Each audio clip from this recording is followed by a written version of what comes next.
Namaste everyone. Thank you for joining in yet another video on this channel. And in today's video, we are going to speak about the blood moon, which is going to, happen on the 7th and the 8th of September 2025. And this is, of course, the eclipse, start of the eclipse season.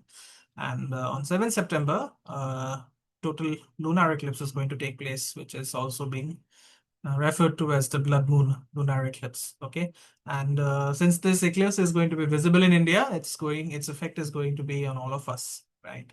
And in today's video, we will discuss about the information regarding all the information related to this lunar eclipse, the precautions, what you should do and what you should not do, right? So a lot of things are there to be discussed, and we also have to see the position of the planets in the position of the other planets in the sky. So it's not going to be a long video, but it's obviously going to be a very important video. Okay, so on the 7th of September around 10 p.m. In India, the total lunar eclipse is going to take place, and it is going to start from around 9:57 p.m. at night, and it is going to end in the early hours at 1:25 a.m. on the 8th of September. Okay. So since, as I said, since this lunar eclipse is going to be visible in India, there is going to be some Sutak period. Okay. So, there is a Sutak period of three prahars in a lunar eclipse, and one prahar actually comes down to approximately 3 hours. So it means that the Sutak period will be of approximate 9 hours. So, since the eclipse is starting from 9:57 p.m., so obviously the Sutak is going to start from 12:57 in the afternoon. That means at 12:57 p.m. on the 7th of September. And obviously, all eclipses come with their own religious implications in a country like India. And the doors of the temple obviously will remain closed. And remember, Pitru Paksha is starting from the same day. And the Shraddha Purnima Tithi is also going to be performed on the same day. Okay, so if you can do all this, if you are performing the Pitru Shraddha, or if you are doing the Purnima Tithi Shraddha, it's advisable that you do this before 12:57 p.m. in the afternoon, because as I said, most of the temples will close their doors during this period. Okay, and anyways, astrology is all about calculating the auspiciousness and inauspiciousness of things. So after 12:57, it is not auspicious to conduct any religious events on during the whole day. Okay, and if you talk about the astronomical or the planetary aspects, this eclipse is going to happen in the Purva Bhadrapada Nakshatra, which is ruled by Jupiter. So as the moon crosses Satabhishak Nakshatra, ruled by Rahu, and enters the Purva Bhadrapada, the moon is going to get eclipsed. Okay, so Satabhishak as well as Purva Bhadrapada will both be affected. And if you look at the planetary positions in the sky during that time, Saturn is not going to be very, very far away from the place of this eclipse. Okay, and remember, Rahu is in Aquarius. The moon is also going to be in Aquarius. Okay, and this eclipse is going to take place in Aquarius, which is the Mula Trikona of Saturn, and Saturn now, as we know, is retrograding in Pisces. So at the time of the eclipse, Saturn is going to be only at 5 degrees. Okay, that means Saturn is coming towards Aquarius. Since it's retrograding, it's coming back towards Aquarius, and the eclipse is going to take place around 20 degrees in Aquarius. Okay, so if you know the basics of eclipse, we know that Rahu is engulfing the luminaries, the moon and the sun, and similarly, Saturn is also going to have an effect on this eclipse. Okay, and if you look at the place from where this eclipse is taking place, then you will see that Mars is forming a 6-8 relationship. And if you look at the degrees, then Jupiter and Rahu will almost be at identical degrees, right? And Jupiter right now is in Gemini.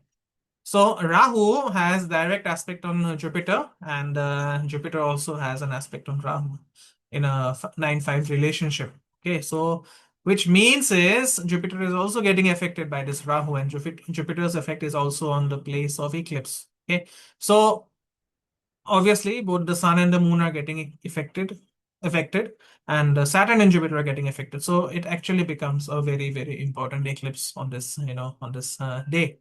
And on the mundane level, we can understand this separately. But if you look at the directions of the nakshatras, the Purva Bhadrapada nakshatra as well as the Satabhishak nakshatra, uh, they represent the northern regions. Okay, and remember, if you look at the northern parts of India, they are under severe, natural calamity. They are undergoing several severe natural calamities. Places like Punjab, Himachal Pradesh, Uttarakhand, uh, even some areas of Nepal and Bhutan. Okay, so these areas are going to be under tremendous stress, and if you are in these areas, even entire Pakistan is in the no, on the no, it is under this area. Okay, even India China border is under this area. So if you look at these areas, they are going to be under tremendous stress. So if you're traveling to these areas, or if you're in these areas, or if you're going to be in these areas on that day, on those 2 dates, please be very, very careful. Okay, and if you look at the natural calamities that have hit Uttarakhand or Himachal Pradesh, you'll understand that, along with these places, even Punjab and even Pakistan are facing a lot of trouble. Okay, so obviously the nakshatras are having their impact very, very severely on these areas. Uh, Now, even if you talk about the world, okay, not only from an Indian perspective, then you look at the northern regions, the Arctic Circle, the Nordic countries, Russia, Finland, Norway, Sweden, Denmark.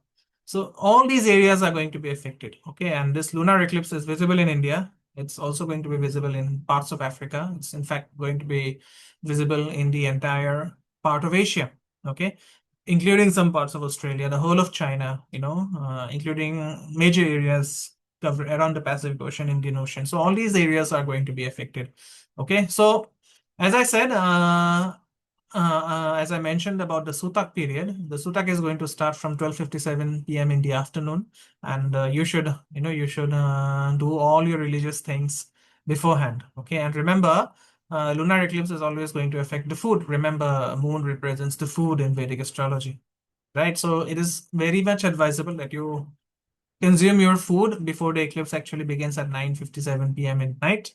Okay, so those who eat late, please on that day try to have your food before this time. Okay, and if you are about to take any important decision, then don't do it 3 days before the eclipse and 3 days after the eclipse, because obviously the moon is the karaka for our mind and emotions, and when it gets afflicted in any kind of an eclipse, it's always such decisions taken during that period are always bound to give you troubles later on. Okay, and remember, fighting is a strict prohibition. Don't fight with your don't fight with your parents, don't fight with your spouse at the time of eclipse. It becomes a very, very difficult matter to resolve those fights later on. Okay, so on the day of the eclipse and 3 days before the eclipse, 3 days after the eclipse, please don't fight. Right, and even if you are driving around this time, then drive very carefully. You know, stay away from legal troubles. Try to stay away from legal troubles. And if your mind is affected, then if you are stressed for some reason, then avoid opening your mouth. Okay, avoid opening your mouth, because the effect of the eclipse is not only going to be on you, but it's also going to be on the world around you. Okay, so maybe you'll be able to control your behavior, but you should not expect to control others' behavior. Okay, because as I said, the world is also going to be affected. The people around you are going to be affected. Okay, so be very, very careful regarding fights, regarding litigations, regarding important decisions. And this eclipse is going to last for around 3.5 hours. Okay, so if you are into some kind of spiritual practices, then do the mantras related to your Ishta Devata, to your Kula Devata. Okay, and eclipse is a very potent time to increase the power of the mantras, and meditation during this period is always recommended. Okay, because if any kind of meditation or if any kind of chanting is done during this period, it's going to give you a lot of results. Okay, and remember, it is very important to follow brahmacharya during this time of eclipse. That means you should not have any kind of sexual copulation with your partner. Okay, and try to keep your outlook positive. As I said, the moon is going to be afflicted, right? So try to keep your outlook positive. if you are pregnant, or if you have pregnant ladies in the house, then they should not go out during this period of the eclipse. Do not look at the moon, and do not use any kind of sharp object during that time. Okay. And if because eclipses also have the tendency to affect the unborn child. And if you have any food left over in the fridge, then don't eat that food, rather throw it away. Okay.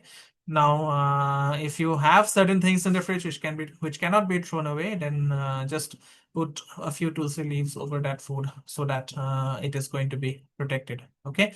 Now the eclipse is going to end at 1:30 p.m. Sorry, a.m. in the night. So if possible, take a bath.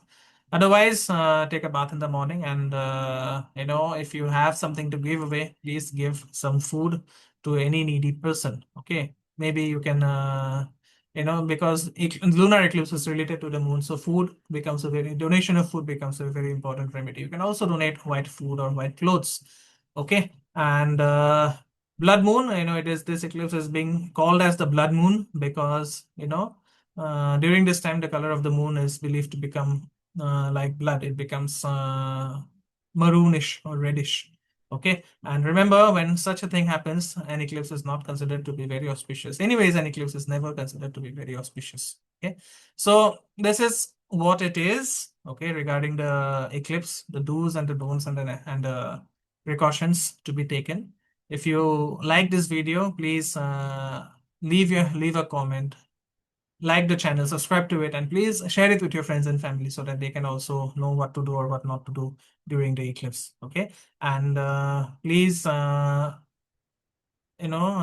please keep your comments coming, because they actually let me know what topics to cover in the upcoming videos. So thank you so much for watching. I will see you soon in yet another video. Until then, Om Gurave Namah.